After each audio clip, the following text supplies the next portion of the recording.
Welcome to Inwards, Insights on Governance and Sustainability. I'm Sarah. And I'm Gordon.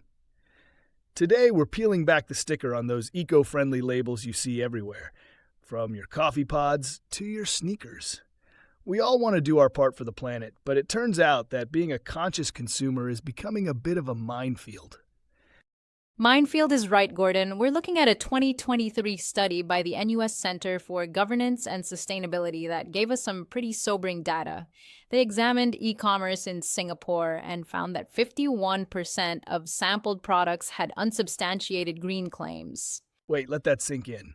More than half? So basically, if I'm scrolling through an online marketplace, every other green item I see might just be creative writing?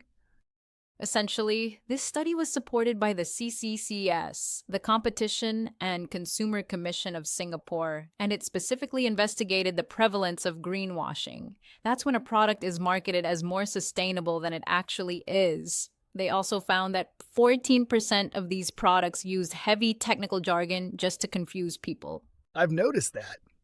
You see terms like bioderivative or circular adjacent, and you just nod and think, well, it sounds scientific, so it must be good.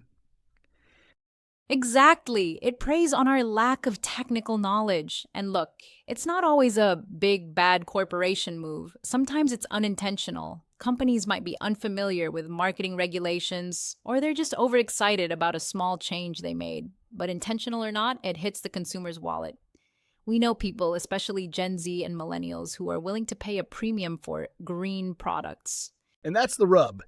Companies see a marketing opportunity, and some have been called out repeatedly for vague, generic claims without providing the actual evidence or data. It can even lead to lawsuits and fines for companies that are found guilty of greenwashing. That's a massive wake-up call. It shows that voting with your wallet can actually mean taking legal action. But Sarah, we can't expect every shopper to be a sustainability expert. Is it all on us to do the detective work? Not at all. The onus has to be on the businesses to be transparent, and transparency actually pays off. Look at Lego. They were working on bricks made from a type of recycled plastic. After years of testing in 2023, they candidly announced that it wasn't working as expected because the environmental impact was less positive than what they hoped for. And instead of greenwashing or hiding that failure, they just told the public. That actually built more trust. It's a contrast to companies that quietly delete old environmental promises from their websites when they don't meet them. Speaking of green hushing, that's the other extreme. That's when companies do good things but stay silent because they're terrified of being canceled or scrutinized if they aren't 100% perfect. Right, we need the Goldilocks zone. Not too much hype, not too much silence, just honest reporting. And that's where the law comes in to clarify what counts as an unfair practice.